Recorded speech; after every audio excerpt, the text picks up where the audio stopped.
रहमानिर्रहीम अल्लाहुम्मा सल्लि अला सय्यिदिना मौलाना मुहम्मद व बारिक वसल्लिम अलैहि। रमज़ान का महीना जब आता है अल्लाह की रहमत आ जाती है। रोज़ेदार जब सोता है फिर भी उसके नामे अमाल में सवाब लिखा जाता है। रोज़ेदार के मुंह से जो बू आती है अल्लाह पाक वो मुश्क और अंबर से भी ज़्यादा अच्छी लगती है। कुरान पाक में अल्लाह पाक ने रोज़ों की फ़र्ज़ियत के बारे में इरशाद फरमाया, या अय्युहल्लज़ीना आमनू कुतिबा अलैकुमुस्सियामु कमा कुतिबा अलल्लज़ीना मिन क़ब्लिकुम लअल्लकुम तत्तक़ून। ऐ ईमान वालो, तुम पर रोज़े फ़र्ज़ किए गए जैसे कि पहली उम्मतों पर फ़र्ज़ किए गए, लअल्लकुम तत्तक़ून, ताकि तुम्हें परहेज़गारी मिले। इस आयत करीमा में रोज़ों की फ़र्ज़ियत के बारे में भी इरशाद फरमाया और साथ इरशाद फरमाया रोज़े क्यों फ़र्ज़ किए गए। तो पता ये चला रोज़े बंदा रखता है, सुबह से लेकर शाम तक भूखा प्यासा रहता है इसलिए ताकि नेक बन जाए। लेकिन अफसोस की बात है आज के माशरे के अंदर रोज़ा रख कर भी लोग बुरे काम नहीं छोड़ते, रोज़ा रख कर भी झूठ बोलना नहीं छोड़ते, रोज़ा रख कर भी गिबत करना नहीं छोड़ते, रोज़ा रख कर भी नाप तोल में कमी करना नहीं छोड़ते।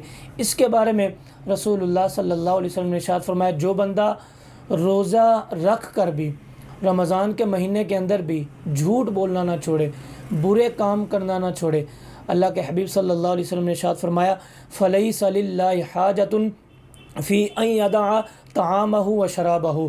फरमाया अल्लाह पाक को कोई ज़रूरत नहीं, जो बंदा झूठ बोलना ना छोड़े, जो बंदा धोखा देना ना छोड़े, जो बंदा ग़ीबत करना ना छोड़े, जो बंदा गलत बयानी करना ना छोड़े, जो बंदा गुनाह करना ना छोड़े, अल्लाह को कोई ज़रूरत नहीं कि वो भूखा रहे या प्यासा रहे।